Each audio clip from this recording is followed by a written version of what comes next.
BA part 1 लोक प्रशासन paper number 1।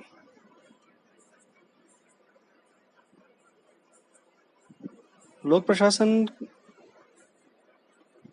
के विकास की यात्रा के बारे में चर्चा करने का आज विषय है। लोक प्रशासन एक अलग विषय के रूप में, अध्ययन के विषय के रूप में बहुत पुराना नहीं है। इसका प्रारंभिक काल अध्ययन के रूप में 19वीं शताब्दी के अंतिम चरण के आसपास हम मान सकते हैं।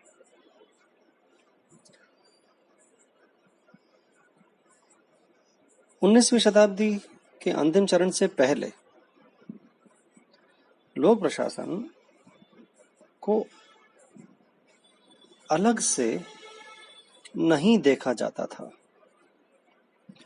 वह गवर्नेंस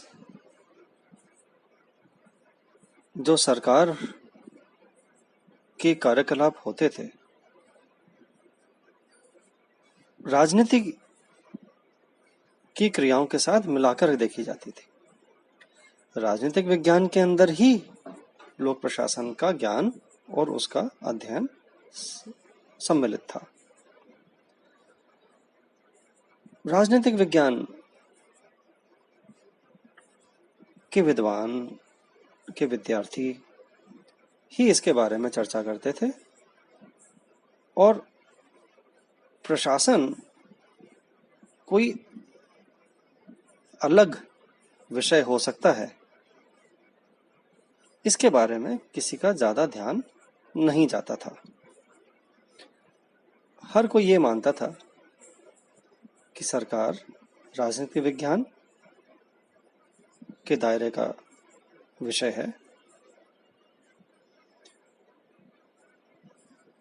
सबसे पहले गंभीरता से इस बात को 1887 के अंदर अमेरिका में उनके राष्ट्रपति वुड्रो विल्सन ने अपने एक लेख में चर्चा करी। उनके लेख का नाम था प्रशासन का अध्ययन। उन्होंने पहली बार इस बात को जोर दिया कि राजनीति और प्रशासन दो अलग अलग चीज हैं। उनका कहना था कि एक संविधान की रचना सरल है और इसको चलाना बड़ा कठिन है।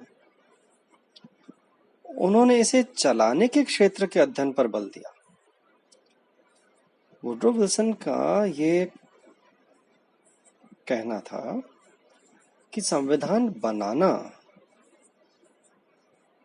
नीतियां बनाना, उद्देश्य तय करना, ये राजनीतिक विज्ञान हो सकता है, लेकिन उसको चलाना, संविधान को चलाना, नीतियों को इंप्लीमेंट करना, वह एक कठिन कार्य है, एक अलग कार्य है। इस कारण से हम लोक प्रशासन शास्त्र के जनक मानते हैं वुड्रो विल्सन को। वे पहले व्यक्ति थे, प्रभावशाली व्यक्ति थे, जिन्होंने बड़े प्रभावी ढंग से राजनीति और प्रशासन के पृथक्करण के बारे में चर्चा करी और उसके पृथक्करण में विश्वास किया।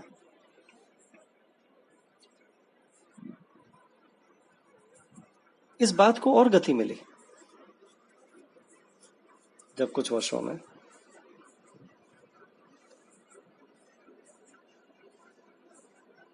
ये चर्चाएं ज्यादा होने लगी कि अमेरिका के एक राष्ट्रपति का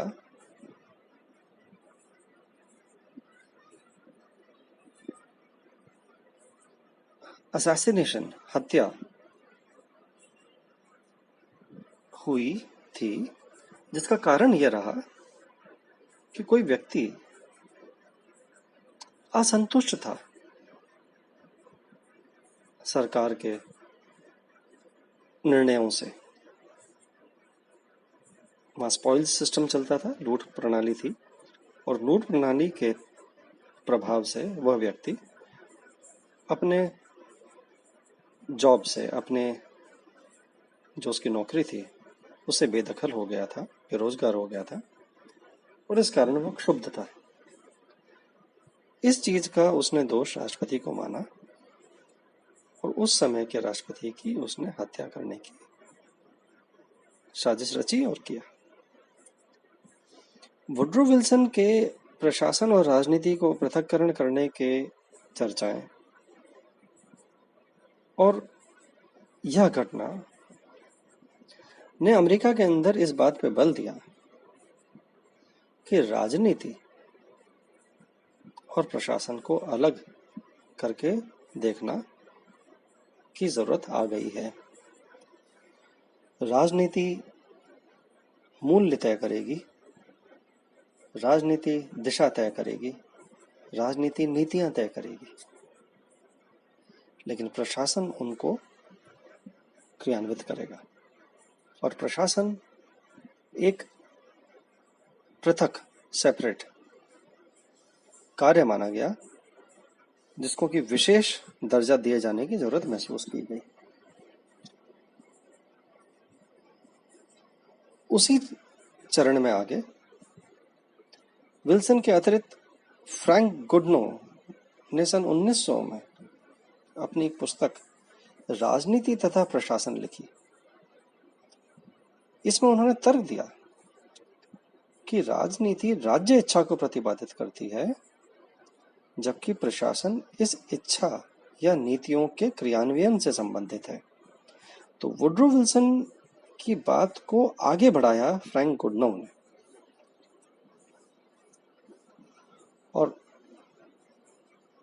उस समय हम ये देखते हैं कि लोक प्रशासन या प्रशासन के ऊपर चर्चा विश्व भर के अंदर सबसे अधिक अमेरिका में ही चल रही थी। यूरोप में भी उसके बाद चली। तो अमेरिका के अंदर ही आगे कुछ समय बाद 1926 में एक पुस्तक प्रकाशित हुई एल.डी. वाइट की, जिसका नाम था लोक प्रशासन के अध्ययन की भूमिका। और इसने फिर वापस उस बात को पुरजोर बल दिया कि राजनीति और लोक प्रशासन बिल्कुल अलग विषय हैं। तो प्रथम चरण हम मानते हैं, लोक प्रशासन के विकास का प्रथम चरण हम मानते हैं 1887 में वुड्रो विल्सन के लेख से 1926 में एल.डी. वाइट के पुस्तक तक, जिस समय ये चर्चाएं अमेरिका के अंदर पुरजोर चली और राजनीति विज्ञान से लोक प्रशासन विषय को पृथक करके देखा जाना आरंभ हुआ।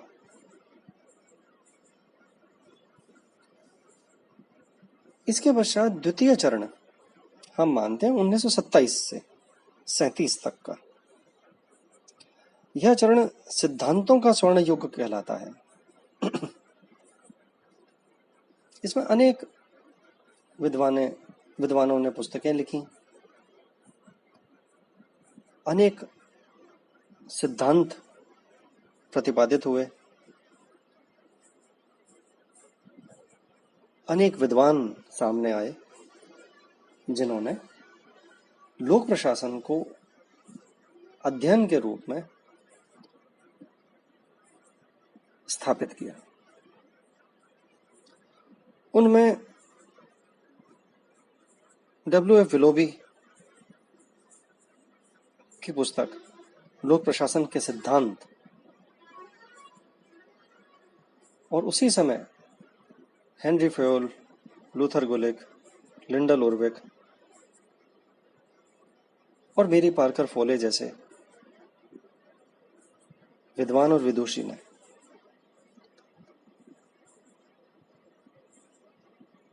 प्रशासन को और उसके सिद्धांतों को स्थापित किया। अध्ययन के रूप में लोक प्रशासन पहली बार एक अलग रूप में देखा जाने लगा। द्वितीय चरण के अंदर उसको बहुत बल मिला। ध्यान रहे, द्वितीय चरण प्रथम विश्व युद्ध के बाद का काल है। प्रथम विश्व युद्ध से उत्पन्न परिस्थितियां इस प्रकार की थीं कि उसने यह सवाल गंभीरता से सबके सामने खड़ा किया कि संगठनों में उत्पादन को कैसे और ज्यादा बढ़ाया जा सकता है। तो संगठनों के अंदर व्यापारिक संगठन, औद्योगिक संगठन और उनके अंदर उत्पादकता पर गंभीर चिंतन और अनुसंधान शुरू हुआ। इसके फलस्वरूप कई सारे सिद्धांत भी आए। विश्व युद्ध के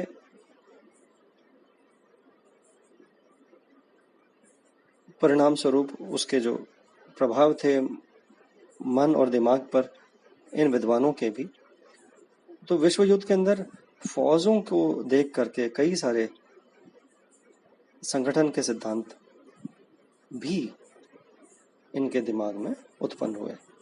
जैसे हम यूनिटी ऑफ कमांड कहते हैं, आदेश की एकता का सिद्धांत है,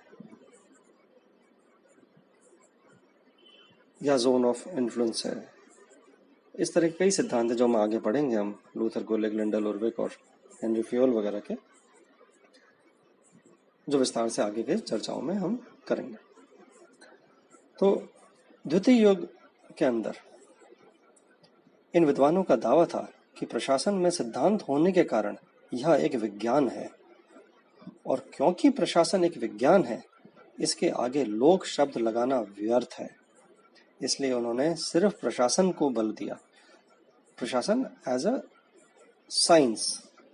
सिद्धांत तो सभी जगह कार्यान्वित होते हैं, चाहे वह क्षेत्र लोक हो या निजी हो। गुलिक और उर्विक ने इन सिद्धांतों को पोस्ट कॉर्प में लपेटा, जिसका प्रत्येक अक्षर एक कार्य को बताता है। मेरी एक चर्चा के अंदर लोक प्रशासन की एक लेसन में हमने पोस्ट कॉर्प को भली भांति हमने उसको विश्लेषण किया है। तो गुलिक, हेनरी फयोल, लिंडल उर्विक इस जमाने के सिद्धांतों के प्रणेता, और उसी समय F.W. टेलर के अनुसंधान भी सामने आए। तो द्वितीय चरण 1927 से 1937 स्वर्ण युग माना जाता है लोक प्रशासन के विकास में। तो हमने आज ये समझा कि लोक प्रशासन के विकास की यात्रा कैसे 1887 से आरंभ हम मानते हैं, 1887 से 1926 प्रथम चरण मानते हैं, जिसमें वुड्रो विल्सन, फ्रैंक गुडनो और एल डी वाइट का हम नाम याद रखते हैं, उनका योगदान महत्वपूर्ण मानते हैं।